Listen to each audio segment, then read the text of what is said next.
Nothing wakes me up on a Thursday morning like a hot, fresh episode of The Challenge.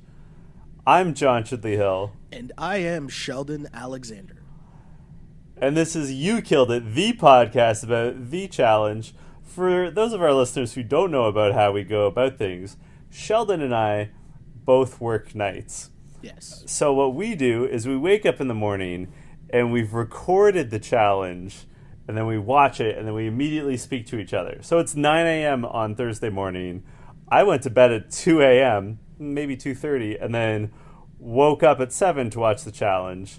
And it's so funny. Every week I'm like, oh, I'm so tired. But then the challenge comes on, and it just like, I don't know, electrifies me. And Sheldon, I don't want to speak for you, but I know you have the same experience. Yeah, I mean, that moment, the first moment of rolling over is like, I'm so dead. And even the weirder part, too, was last night. It was about 1:30, and I was finishing up some editing. And I'm sitting there, and I should go to sleep, like, every half hour. Like, in the morning, I'm going to be begging for that extra half hour. So just go to sleep. But I can't fall asleep. I'm, like, laying there, trying, but also anticipating that I'm going to be up in like 5 hours.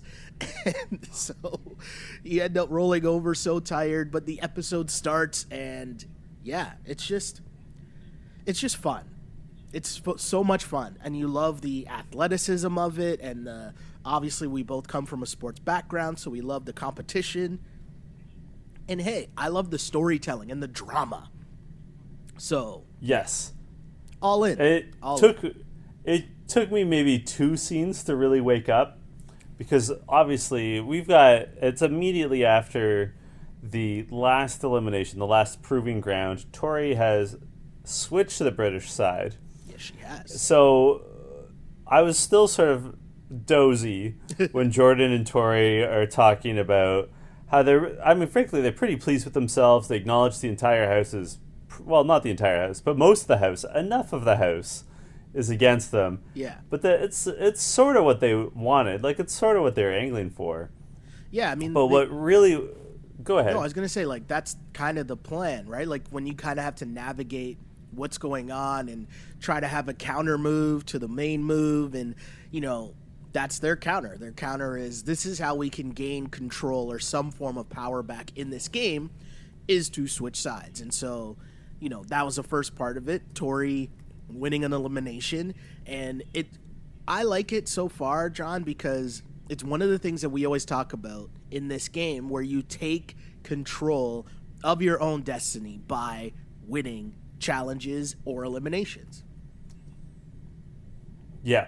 And really, what's the alternative for them? Like, exactly. To just keep taking it on the chin? Exactly. You could be Theo. Right? Yeah. Yeah. I mean, speaking, oh, look at that, man. We truly are the Run the Jewels of Challenge podcasts, just speaking in unison. So Theo and Jenny are heated. Yeah. They're cheesed off, man, about the betrayal of Georgia. I said they're cheesed off, man. Okay. Just had to clarify. Okay. Although I don't know if that clarified it, but okay. Let's move on. Men dems will know. Yeah. What is happening right now? What is happening is that Theo and Jenny are heated, basically telling off Joss. Like, that's where most of their anger is directed. Yeah. But also Rogan, and we had a lot of feedback from last week's episode of You Killed It, mm-hmm. with people defending Joss and Rogan's decision to throw in Georgia, yep. saying that they need Cara and Paulie to be on their side to protect them. But again, as you and I said, it's the same point that Tori and Theo and Jenny are making, is how are you going to win a final with Kaylee and Dee? Like, they're clearly not fit enough to finish. Yeah. And I gotta say, Rogan doesn't seem so sure of himself. Like, not at all. He was very much in Joss's ear, but I think he's starting to realize, like, as like it's spelled out for him, like you can't win the money. Like he's so focused on getting to that final Yeah. that he's not thinking about how to win the final. Here's the thing. It comes down to experience, and he didn't have experience in the game, obviously, because as mentioned, he didn't last that long, right? And if you think about it, well, he didn't last that long. He didn't even last a scene. But if you think about it, Josh, as far as Josh has made it, he's still been bitten by the actual game of the challenge. So even the experience that Josh has, it's not a good experience. It's not a vast experience. Do you know what I mean? He's still very inexperienced at the game. So you could see them kind of getting mesmerized by, vets who can try to explain how they will survive and like explain how, okay, well, we just need to make it far. Their goal isn't really winning. You know what I mean? Like they might say their goal is winning, but in actuality, they just want to survive, especially Rogan, longer than he did the last time. And so he's in this position now where I think it's hitting him, where Jenny says, so what are you going to do in the final? Are you actually going to carry Kaylee in the final? And Rogan says, if I have to, I will. But he doesn't say it with that much confidence. And obviously he won't, right? But in his confessional, there is some admission of regret, right? And, for him to be like, I'm kind of, thinking, did we make a mistake? That legitimizes everything we were saying last week, right?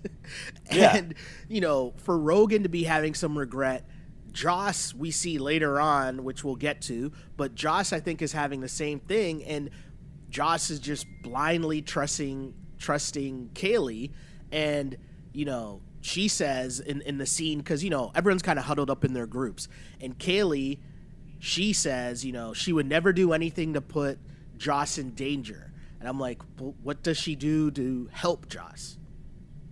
That was my question. I don't know, right? Like, and she's like, and now Jenny's talking up as if, the only thing she's talking about is sunbathing and whatever she said. I don't know. But I was just like, I don't understand Kaylee, and I don't understand why you would listen to Kaylee. That's the thing I just don't understand. Like, at the end of the day, I think Joss and Rogan's issue is they were focused on just trying to make it far in the game, not necessarily winning the game. Two different things. Yeah. Two different things, and I mean later on, Rogan acknowledges that he's playing a scared game. Ooh. But also, Rogan's just not that bright, and it's. I think that's really highlighted in the conversation that he has with Tori, where he's like, "I don't understand why you came over to our team. Are you here to sabotage us?" Yes. Rogan, he definitely my doesn't guy. get it. Yeah, you're right.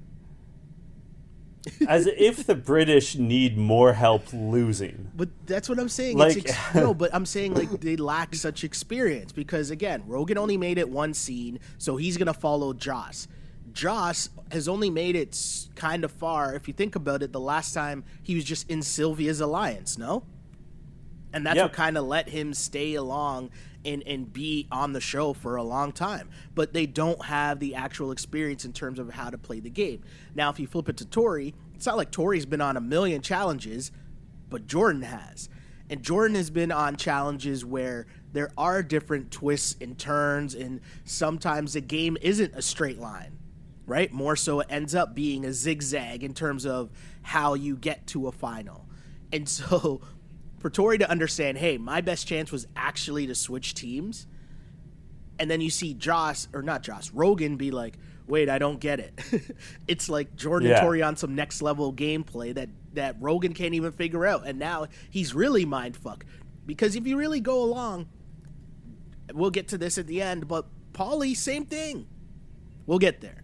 But your man's Paulie is big mad because he's saying Jordan and Tori are playing both sides, so no matter who wins, they win.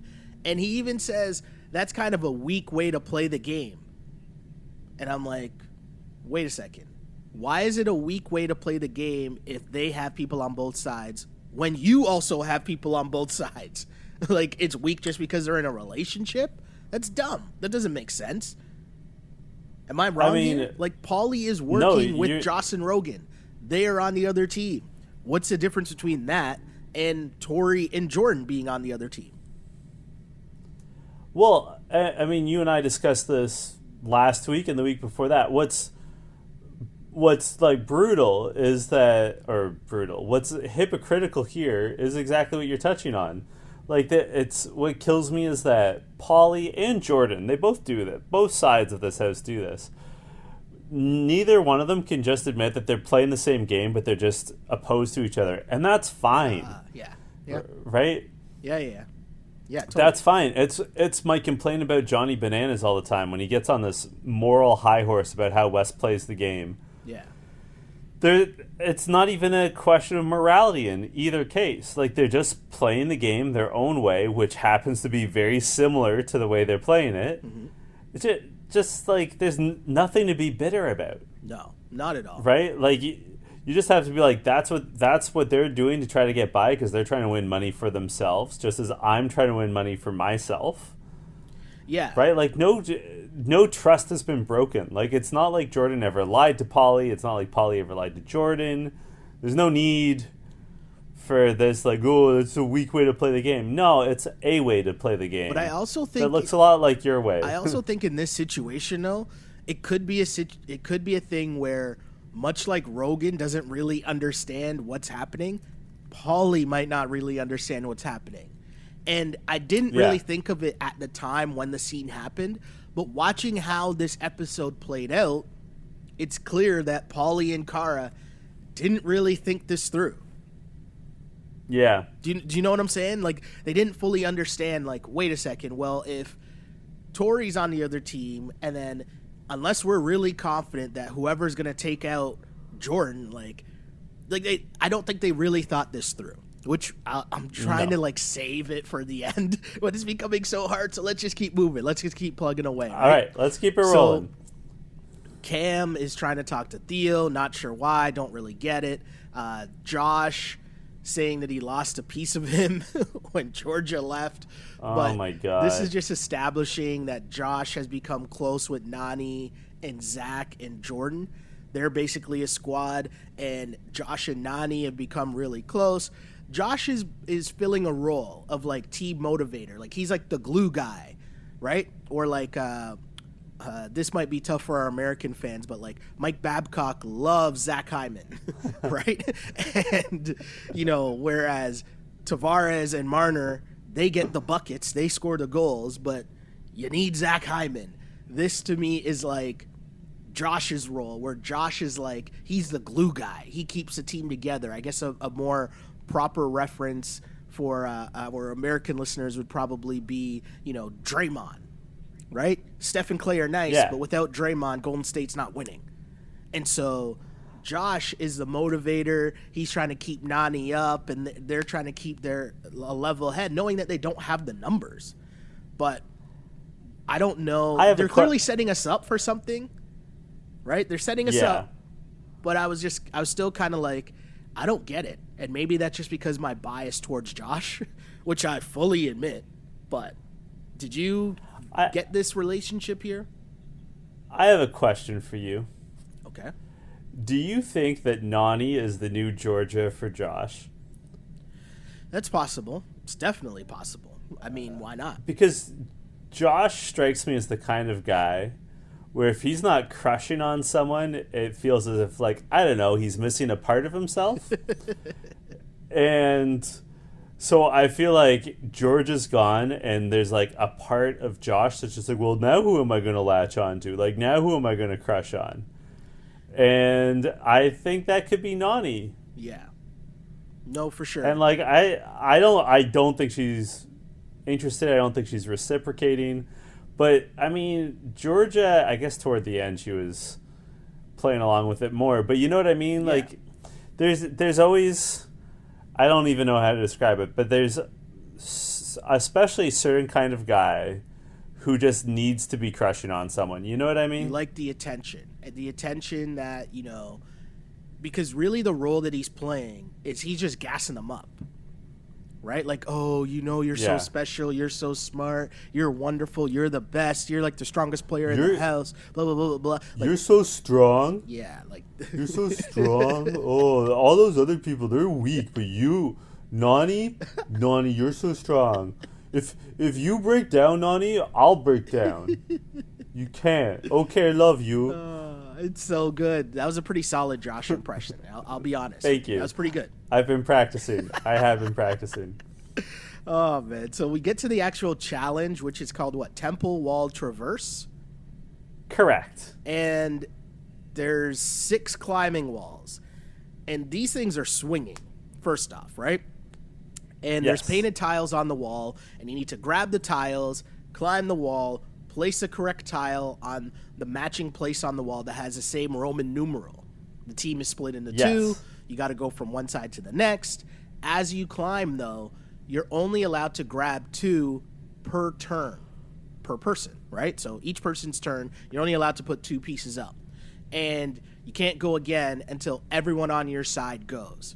So the other side to this was the other teams are on the ground, and they have this like I don't even know how to describe it, but basically they have the ability to move the walls. And Yeah, if they turn cranks, the crank, they- that's the word I was looking for. they move the walls back and forth. So like if you're smart about it, what you do is you pay attention to what's going up on the wall that you control. Yeah. And whenever the person on your wall is about to make a move, that's when you start going hard to try to throw them off. It's also worth noting, like, have you ever been wall climbing? You a big wall climber? No, I have not. Get some chalk on your hands? No. Can't say I have. It's truly a full body workout. Yeah. But what it's really based off of is that obviously when you're climbing a wall, the wall is stationary. Mm-hmm. For it to be swinging, you would have to like there's sort of like ways you can rest when wall climbing, but if the wall itself is moving and your center of gravity is moving, you're going to constantly be engaging your hands and your feet and your core, and it's not just about like you have to be strategic in how you're going to move across the wall, but also it'd be so much harder even as the wall is just swinging gently back and forth with, like, if the opposing team didn't have control and it just was like automatically swinging, that in itself would be difficult. But the fact that they can like time it to when you're trying to make a move, this would be a very, very difficult challenge. For sure. It's so hard. And I think it's one of those challenges where it's way harder than it appears. Do you know what I mean? Like, we're watching it, and it looks, that looks pretty hard. But I feel like it's probably even 10 times harder than that. Just when you add in the fact that, as you mentioned, the wall's moving, you're trying to climb across the wall, but now you also have to be putting puzzle pieces up on the wall, meaning you're removing one hand, not even to move, but just to place the piece on the wall. That's adding such a level of difficulty that, I don't know. Like, this looked really, really difficult. And Ninja, obviously loving this, she was just right up there in her element. She did a really good job.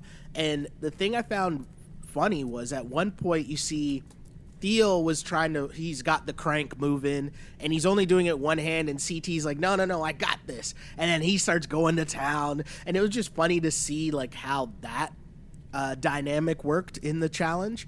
Also, you got a good opportunity to see who was afraid of the heights, who was afraid of the water, because again, this is going to turn into, now you're scouting for the final. And so when you see certain things like Cara was horrible, that made me question, like, was she throwing it? Leroy was just shook. He was afraid of heights. Nany was also shook. Jordan always surprises me with how good he does and how much he's able to do with one hand. But, like, yeah, I mean, Jordan is just a crazy freak athlete, but he does a great job as well. There's just a lot of things like that, like, because the actual maneuvering, I think that part was difficult to translate in terms of how hard it was, what was actually going on, who was doing really well, how long people were staying up there. I think those things were hard to translate, but you could kind of tell who was struggling and who wasn't. And Paulie was cooking. Paulie did a really good job. Got to give him a lot of credit there.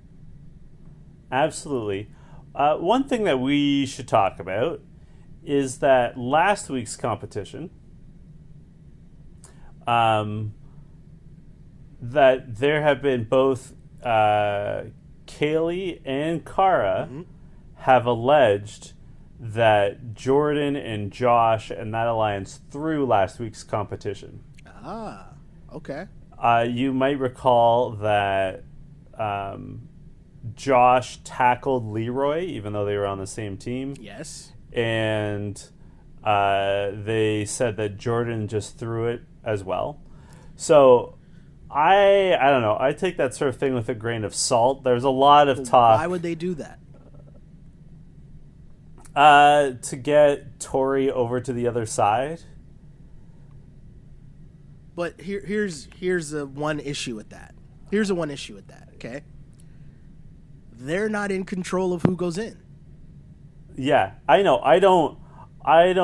Oh, you don't subscribe fully to this believe thing. it. Okay. I don't subscribe to it. I'm just reporting what Kaylee and Cara have both said publicly since last week's episode. So I know what's going on. So I'm just now. saying, This is just like salt at the end now. They're just salty now at the end because they're gonna look like idiots. yes, basically. Right? Because that makes no sense. Like, at the end of the day, even if they were throwing the challenges, right? Which, let's say they were, you, as in Cara and Kaylee, were still in charge of who's going in against who. So, even if that was the case, you just fell for their plan. Yeah. Wow. Yeah, I agree. We do have to talk about how bad the British were. Yeah. So the Americans placed 10 tiles, tiles, not titles. And the Brits, like, one of their best players off the hop is Tori, who she's talking about with D, as, like, it's the platform's elevated. And Tori says, like, because D asks her, like, do you have a lot of experience?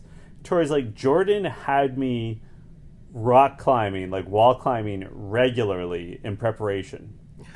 So she's like, I'm not the best, but I've practiced a lot. Yeah. And I'm not scared. Yeah. Which, like, given how well Jordan performed, makes a lot of sense. Mm-hmm. But, so, Tori and Rogan are two of the first members of the British team to get out there.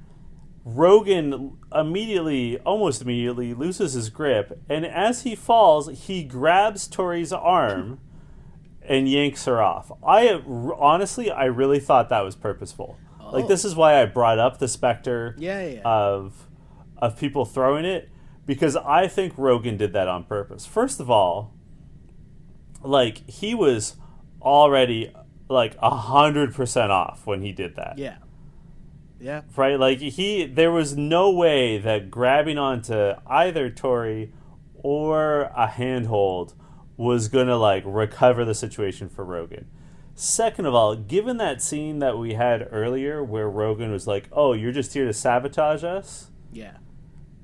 I could see him targeting Tori like that. Third of all, I could see him still doing the bidding of Paulie and Cara to make sure the British lose so that they can control things more. You know what I mean? I totally agree with everything Rogan's twisted logic.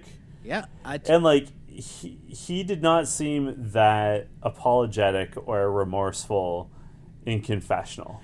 No, I could see all of that being a thing, and it would make so much sense, right? Because Rogan is so clueless, and you can see, no, we need to get I could see Paulie getting them somehow to be like, we need to make you guys lose. Don't worry. You guys are safe. We'll ensure that D's not going in. Don't worry. Just make sure you guys lose. Could definitely see that. 1,000%. At the same time, right? So Kaylee just looked horrible, right? I don't know if Rogan fell on purpose, Kaylee didn't even want to get on the wall. Like, you didn't even attempt. That to me is like, if you're throwing it, I would assume you would at least try to go on the wall and just fall in. I would assume that. I don't know.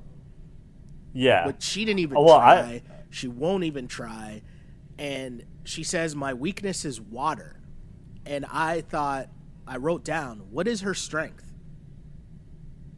Yeah. Confessionals? Do you get points for that? Do you get points for confessionals? Her strength is getting Joss to do her bidding. Dun, dun, dun. I liked what Theo said. I mean, I like dry humor, but he goes, Kaylee, absolutely useless. But Joss and Rogan think they'll be absolutely fine in the final. Yeah. And he's right. It makes no sense. It's just a disaster. And the Brits lose 10-4. Paulie is named the speaker, but obviously Josh gets mad. He wants to... It's not that Josh has a bad head for the game. Like, I'll give him credit. He's relatively observant. But the way he tries to make things happen, like, you can't just, like, bully your way onto a tribunal. Well, And, like, you have to have a better game plan than I'm going to step off the podium and, like, mean mug at people to try to get onto the tribunal. You know what I mean? Well, here's the thing. The perfect comp is Zach. So Zach is chosen by Paulie, right? So Paulie ends up choosing Cara and Zach. And if you fast forward a little, and I'm not skipping anything that's crazy, but if you fast forward a little to Zach saying, listen, I'm not saying an American's name, right? I know what you guys are going to do, what you're going to do anyways. Zach right there is just accepting what's happening. Like, playing it out and trying to make a whole scene isn't going to change anything. So in that moment, if you're Josh, you have to know, well, they have the numbers anyways. So we can sit here and argue all we want, but when we disagree and it comes down to a vote, they're going to get what they want. So you make your attempt, and once they say no, you just got to ride with it. Because there's literally nothing you can do. And you're right. What he did try to do made no sense. But that's Josh. Yeah. He's this, like I said, that's where his gameplay breaks down. It's that he doesn't, like, his go-to move is to throw a tantrum. Yeah. Which I know TJ wasn't referring to Josh, but I think the same thing applies. TJ says the one word to describe this challenge is pathetic. Yeah. And the Brits, just another terrible performance. But we get back to the house, and let's be honest here, right? For a little while, this was the first episode of the season where I felt like there was a little bit of filler, where they were struggling to fill out the episode, where there were a bunch of scenes where it was kind of like, okay, this didn't need to be here. Like, you're just filling time. And I thought the whole thing with Tori kind of regretting her decision, right? Like, I think while maybe part of that is true, I think it's definitely filler, because at the end of the day, she might regret her decision in the moment, right? Just in terms of like, oh, we just lost, Rogan took me out, whatever. But big picture, she has to trust the process of the plan, that eventually, hopefully, while the smoke screens are going up that, oh, they're going to put in Josh, I wrote down before it happened. And then when Tori said it, I was like, okay, cool. I'm not really asleep here. I'm paying attention. These are all smoke screens. Of course they're going to try to throw in Jordan because they're not thinking the game out. Right? So I felt like everything else that happened was just so much filler. And I don't know. I mean, it was a weird episode at that point. It was the first time I found myself thinking there's filler. What did you think? Yeah, it definitely lagged in the middle there. And like, I understand why. It's this. I find this happens every season where comes to a point where the dramatic tension of the house is broken because one side or the other has dominated plays, has gotten its way. Mm-hmm. we saw it last season as well when there was just like 6 people left in the house and like 4 were in an alliance together. You know what I mean? Like, Totally. And you just sort of rolling to the end. And where we're not quite at that point, but we're getting there. And where we got fireworks before, even in the nomination ceremony, it didn't really happen. And if you think about it, you know, CT was kind of just like, all right, let's get this over with, and we already know what's going to happen. And Rogan and Joss again showed their insecurities, that they don't really buy into what they've done here, because Rogan's like, you know what, I want to say something, and then he starts explaining the whole thing that, well, clearly he's going to ride with Joss, and this is what they got to do, and CT's like the pops, and so they're rolling with him, and blah, blah, blah, blah, blah, and like there was no need for any of that. And Rogan, so when Theo now pops up and says, you guys are screwed because even if I win, I'm going to throw every single challenge or I'm going to throw the final and blah, and he's going off, and then Rogan's getting mad saying, that's not good spirit. Why would you do that? Blah, blah, blah, blah. And that to me again showed that Rogan has no idea what's going on in this game, because how on earth, and I'm not saying that Theo's right. I'm not saying that he should throw challenges. I don't even think that he would throw challenges or throw the final. Like, I don't think he would do that. But if he did, I would totally understand that he doesn't want to fuck with these guys, right? Like, yeah. I'm not saying that's the right way to go about it. I'm not saying that I would do what you do, but I understand, right? And so Rogan, as he's listening to Theo say this, you could tell, like, I mean, doesn't take much, but he seems kind of bewildered, right? He's like, oh shit, what did we do? So, and the other part is, I have a question for you. Why are they choosing CT over Theo? I don't know. I mean, it's a fair question. I guess because CT isn't necessarily a number for the Paulie and Cara alliance, right? No. So neither is Theo. So now, wouldn't you just rather have the better player? Like, that makes no sense. That clearly means that it obviously has to be coming. Oh no, sorry, Cara and CT are friends. No. Yeah. So yeah, but I mean, Cara and Theo are friends too. Yeah, but I feel like Cara and CT came in kind of cool, because there was a moment earlier where Cara was mad that CT did something, right? Remember, they were arguing and bickering back and forth about something, and they're supposed to be friends and whatever. But even if that is the case, that's Paulie and Cara. You're Theo and Joss, okay? At this point, you got to look at it and say, we lost Georgia, right? Yep. And now, if we're really putting in Theo to lose Theo as well, how does this make any sense? It just doesn't. And I feel like that's where they're starting to kind of pay attention and see it, kind of, sort of, because even Joss is like, I'm not going to vote for anyone. I don't want to say Theo's name. It's like, bro, what difference does that make? And also, he has said Theo's name so many times. Exactly. Right? Like, this is the 4th time that Theo's going in, and the previous 3 times, Joss said his name. So it's like, it's not useful to say it now. It's like, you know what? The time is gone, and now you not saying it doesn't matter, because he's still going in anyways. It's so dumb. But yeah, so Paulie, Theo now is upset, obviously, because he's going into the elimination yet again, and he's telling them that, Theo tells Paulie, I will win, and I will make you a first-time champ, Paulie. I will take care of you, and I will throw this so that you guys win.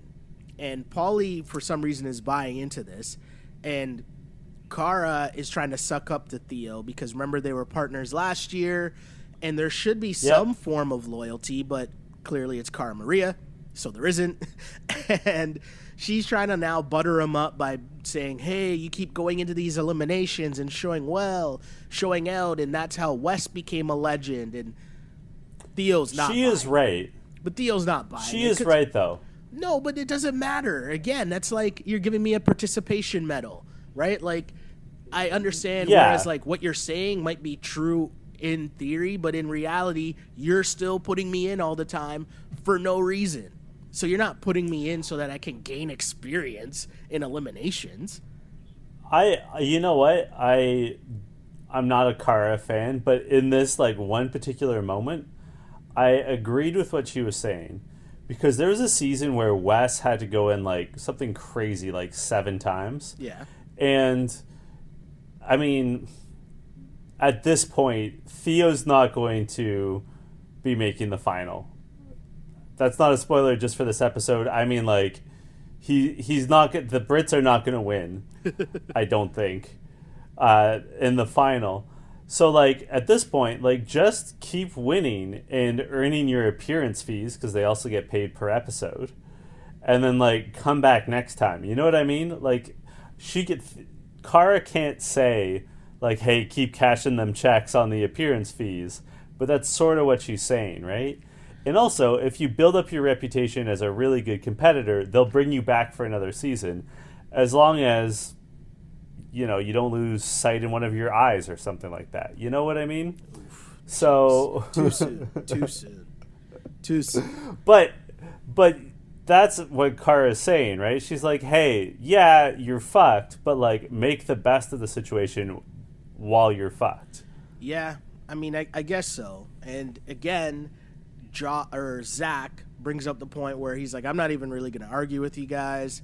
You guys are going to do what you're going to do and whatever, right? And then I think Zach makes the right play, even though Cara's mocking him, saying that he's an idiot and he's a fence rider. And it's like, well, what do you want him to do? You want him to just argue with you for no reason? Like, what sense does that make? You want him to argue with you, or you want him to just do what you say? Yeah. And you don't need him to do as you say. Exactly. So further to his point, it doesn't matter what he says.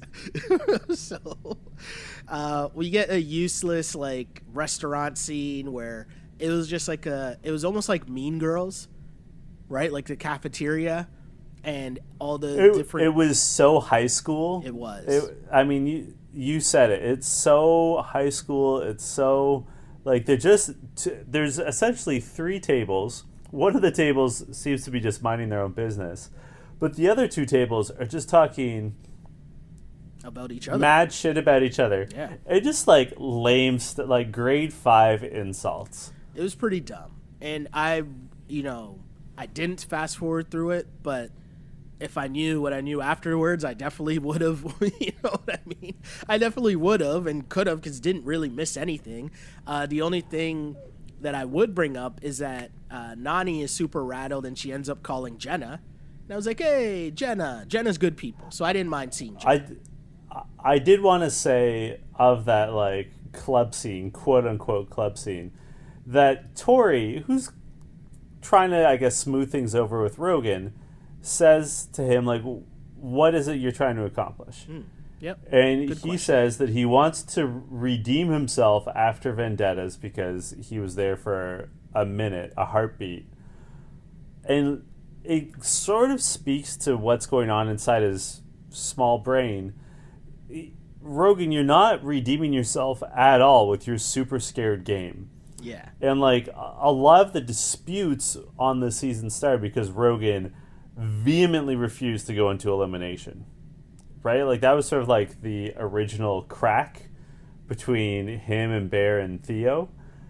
And like, okay, you've lasted longer than you did last time, but I mean, dude, that was easy. Like, it's easy to do better than your last appearance. And also, he's like, this performance is not going to help his reputation. No, not at all. Right? Like, but people are not, the one thing other competitors aren't going to be like, oh shit, it's Rogan. Like, how am I going to handle this guy? No, but the one thing I will say again, right? His goal was just clearly to survive. That's it. Yeah. Just make it further, much further than he did last time. And so, as he's getting further along in the game, though, he's realizing, oh, I could actually win.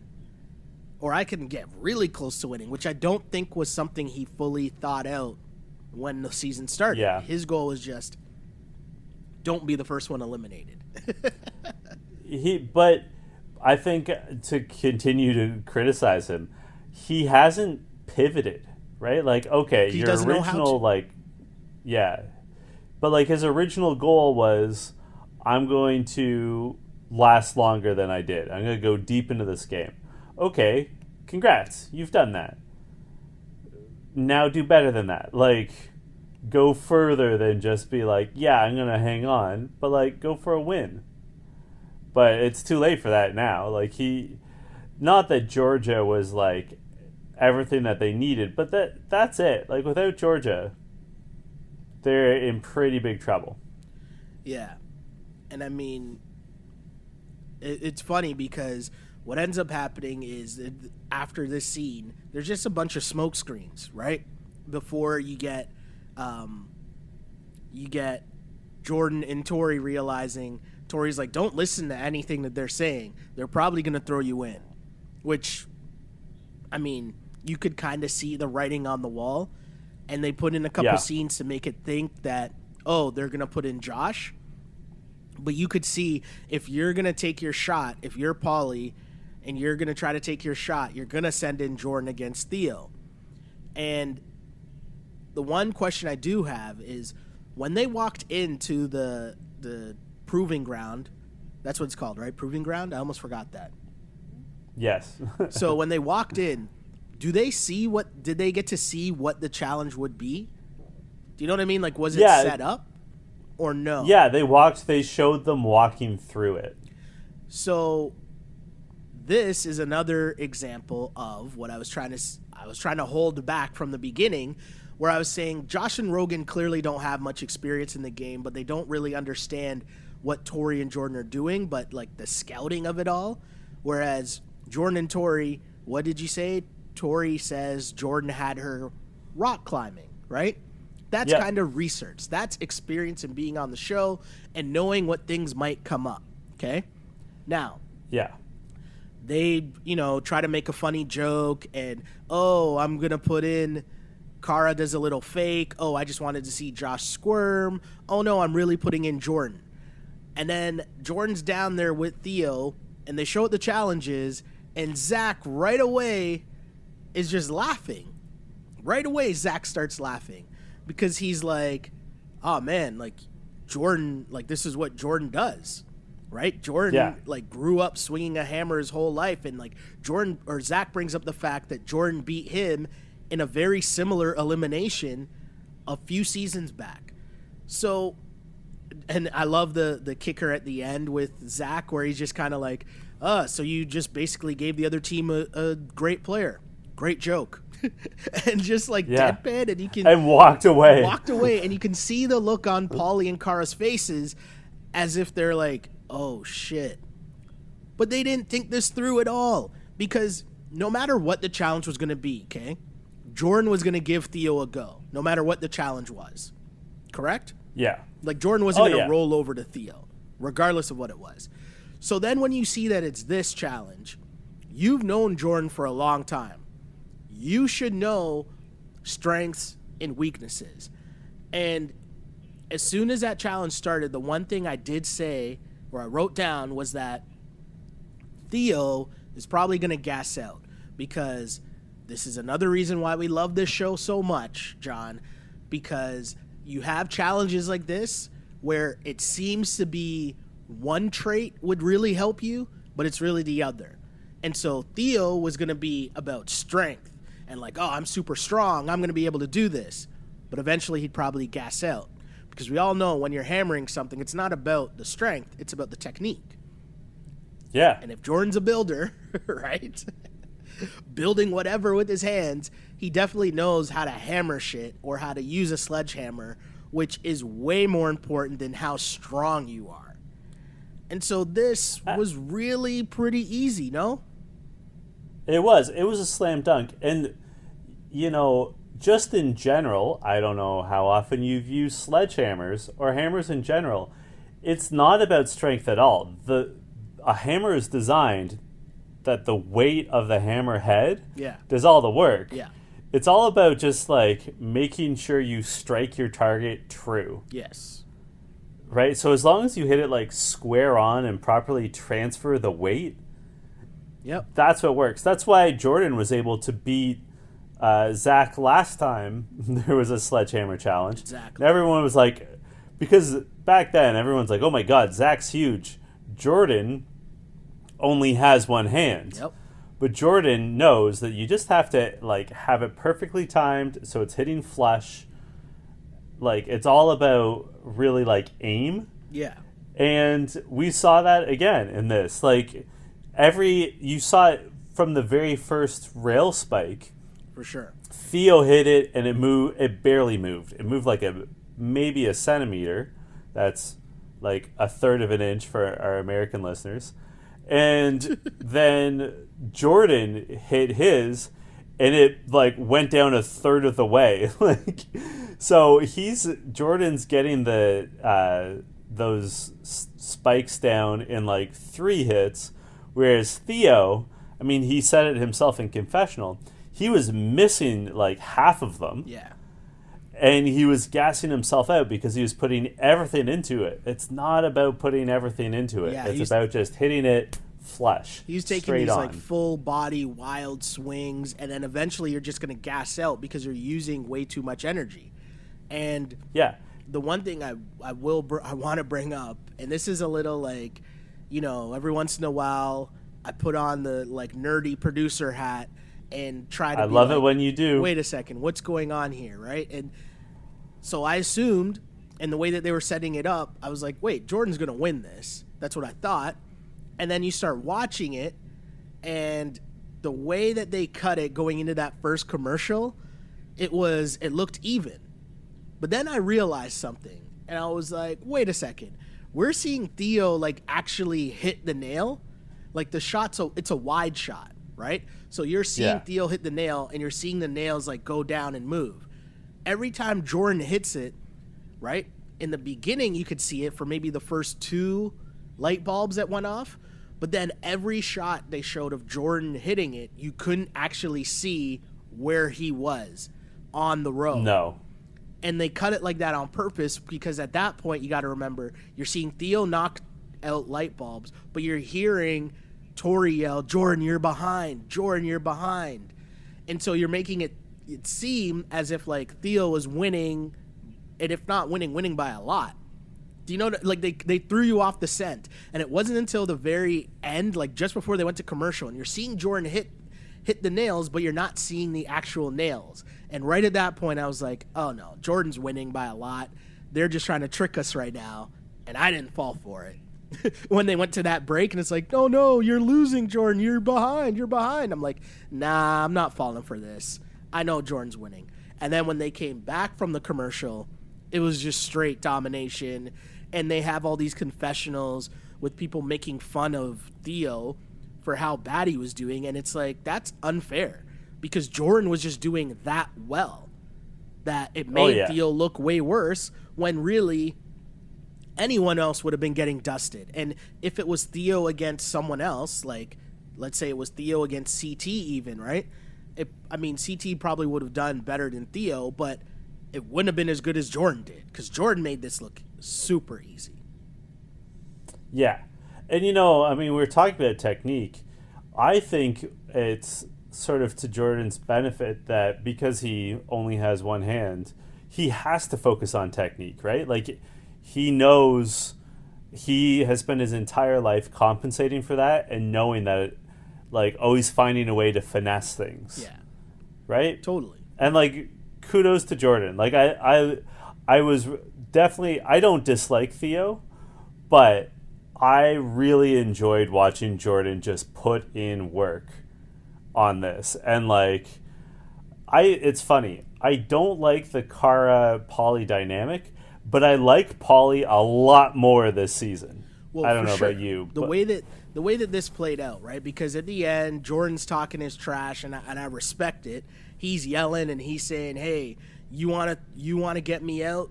You got to come down here and do it yourself." And I respect that. I respect the hell out of that shit talk by Jordan. And Cara looks so butthurt.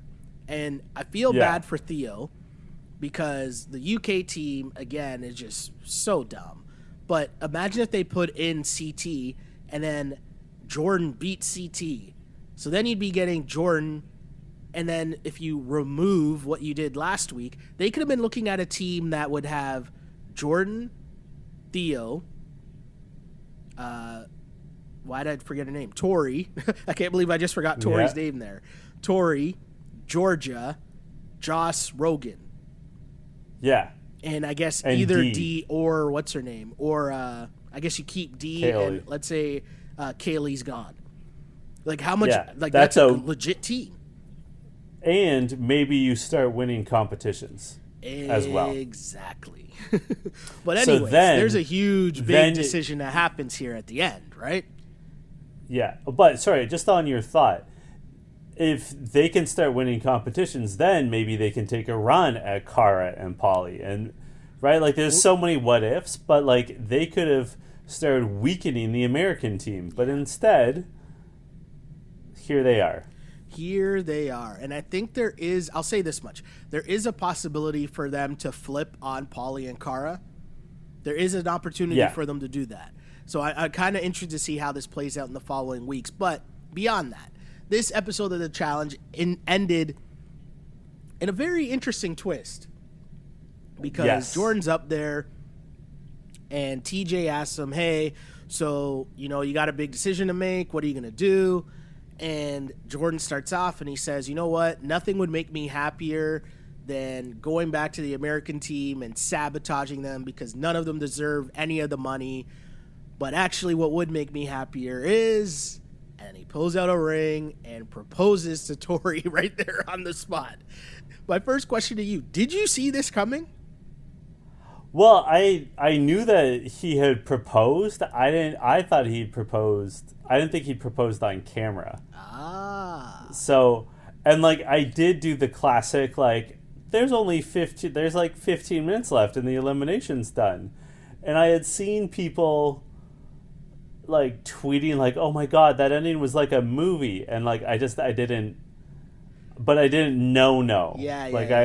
I wasn't like, I was like 75% surprised. I have to give it. You were shocked? I was surprised because I was surprised for a lot of reasons, but I think the main reason I was surprised was because it wasn't ruined for me, and I gotta stop bragging about this because I'm gonna get bit by it because the season's not over yet.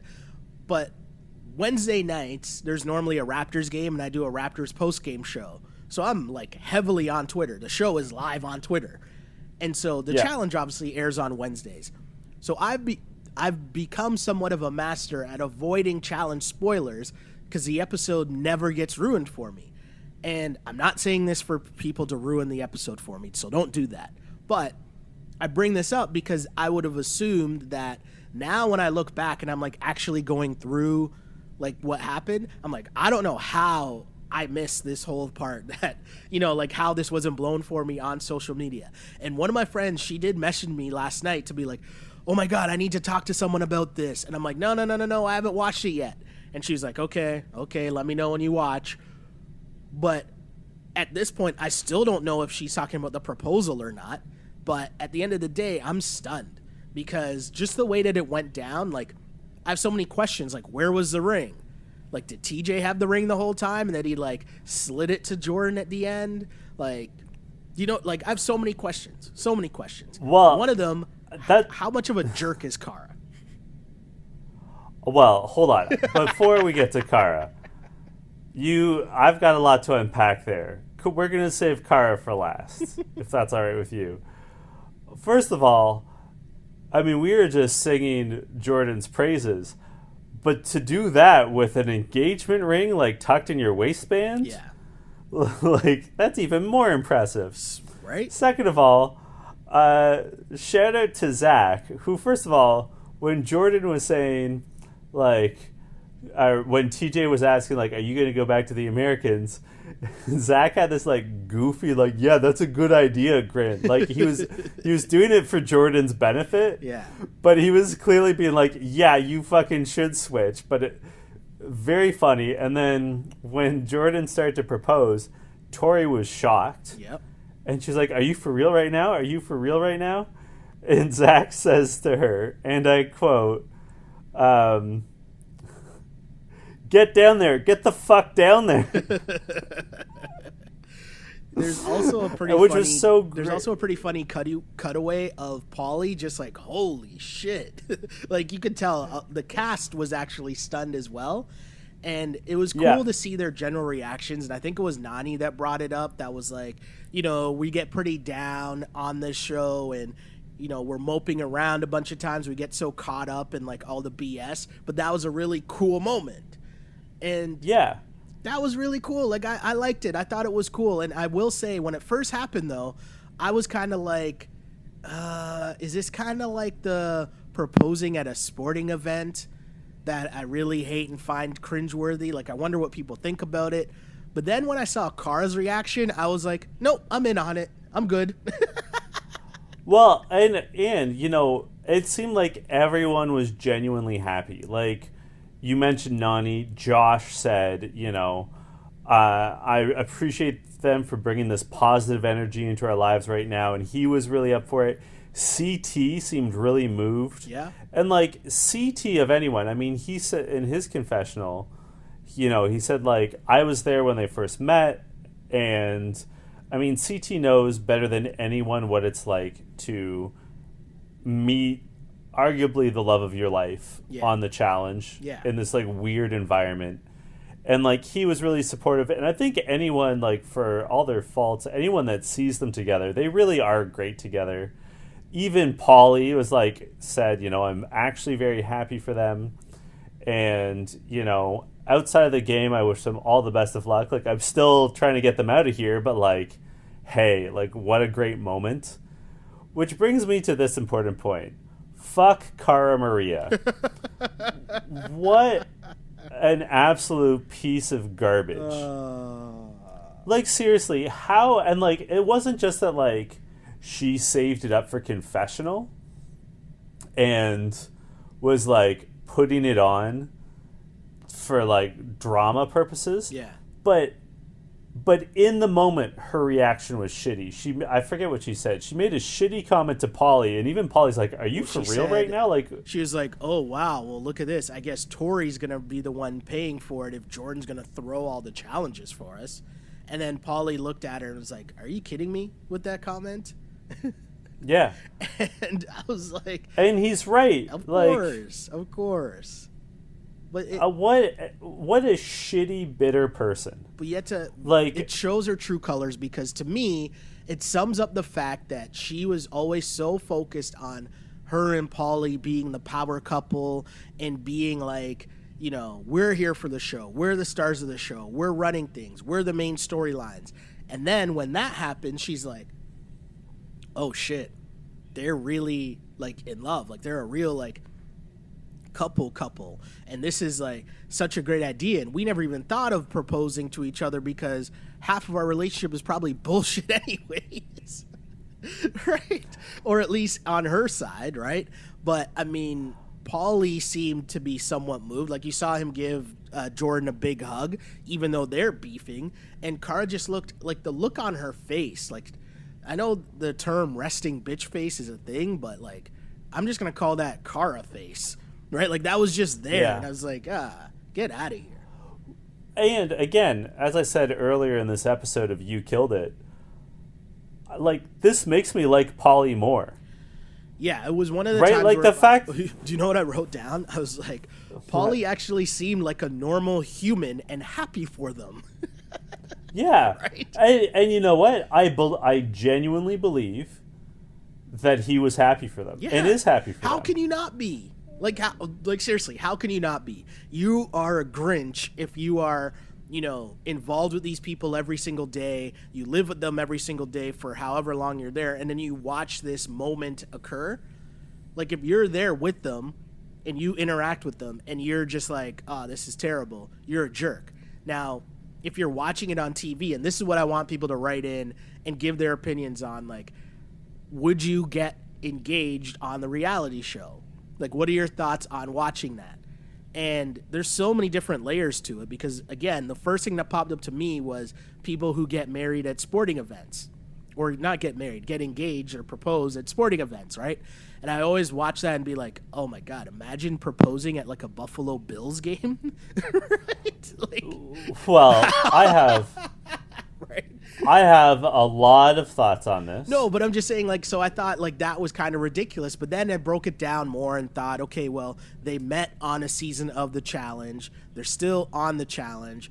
Also, too, we're thinking about, okay, the fact that Jordan won, but the possibility, imagine him losing, right? Yeah. And he proposed. Like, does he still propose if he loses? Right? Like that, there's so many different sides to that, right? And like, you know, I don't know. At the end of the day, at first I was kind of like, I'm not sure. But then seeing everyone's reaction on the show, seeing Car's reaction, and then me getting time to like settle in, and by settle in, I mean 20 minutes before we tape this podcast, I was like, no, I'm cool with it. I'm cool with it. Yeah, so in general, I think proposals in public like that, like at sporting events, I think they're shitty. And like, I can say this, that's my professional opinion. Like, as someone who has been in many arenas and stadiums when it happens, because that's where I often work, it is shitty, and it puts the woman, because they're usually the one being proposed to, on the spot in a really unfair way. I do take a perverse pleasure in like, and go ahead, listeners, and Google this, but Google failed marriage proposals, because like that's always fun to watch when she says no. Ooh. Like that's pretty fun to watch. That's tough. But I will say this for Jordan's proposal, to me it's different. Yeah. And it's because, as he said, they met on the challenge. If you think about it, they are surrounded by people who know them really well. Mm-hmm. Right? Like, they have known these people, it depends on the relationship, but they've known most of these people for years. Yeah. Right? And obviously, he didn't know what the composition of the house was going to be, but like, Wes, when he's been on our show, when he's been on You Killed It, he said how much he like fucks with Jordan and Tori. Like, because they were all, I guess Tori was on Champs versus Stars, and Wes was on, and Jordan was always around. Like, he would come by. Yeah. Like, if it's a different composition in the house, then they're really surrounded by friends. Right? Like, it's a different scenario. Yes, it's on TV, and if she says no, it's pretty brutal.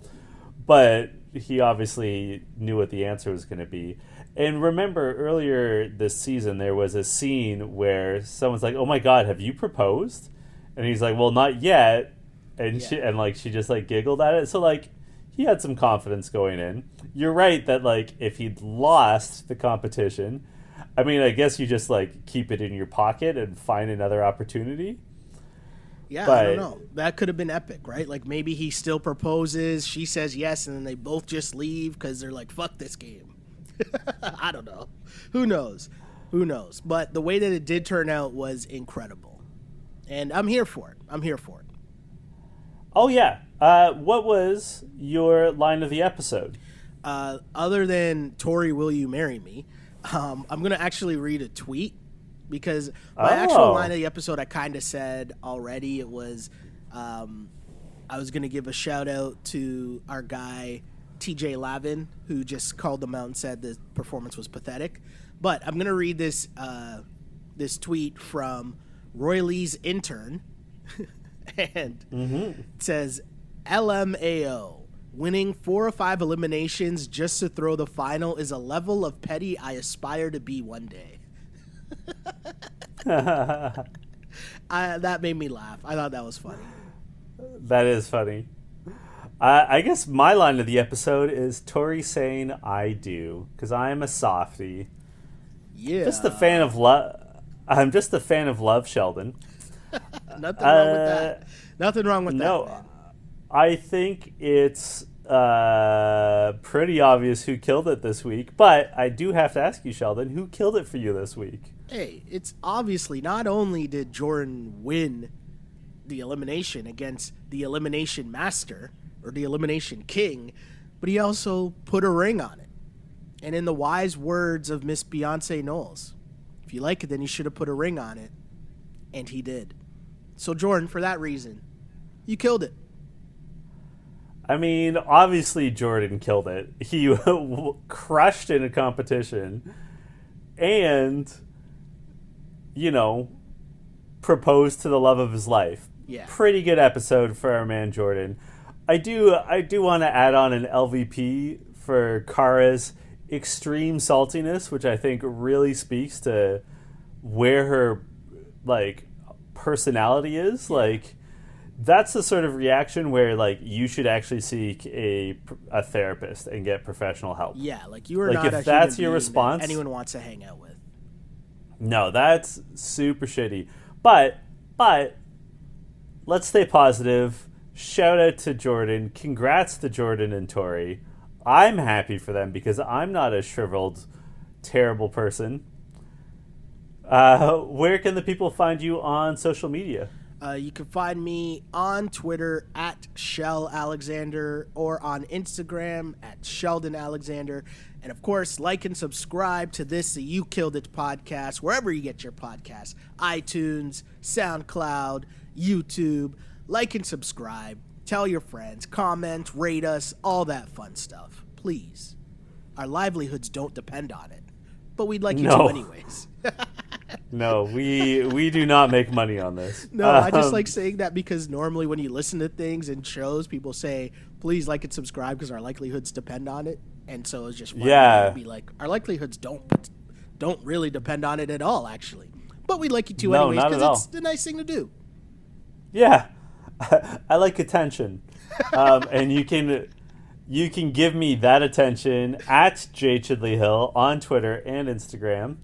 I will be tweeting, as we were talking, Sheldon, as we were speaking, I did tweet about golf, and you can expect more tweets about golf in the near future from me. But otherwise, it's business as usual. And also, I'm going to do this because you're too modest to, Sheldon. Sheldon has another podcast. Well, he has several podcasts, but another podcast, Wrap It Up, where after every Toronto Raptors game, he, sometimes a friend, sometimes me, and we are friends, talk about the Raptors game that was, sort of break it down, talk about the X's and O's, the storylines. So if you are a Raptors fan, and you should be, they are the reigning NBA champions, check out Wrap It Up with Sheldon, sometimes with me, rarely with me because I'm usually working. Yeah, lots of fun on the On Blast Network. We got Wrap It Up, Rap's postgame show. We got a weekly NBA show, which is out Friday mornings. And of course, we slide in a little You Killed It. So lots going on in the podcast land. Absolutely. And until next week, this was You Killed It. You Killed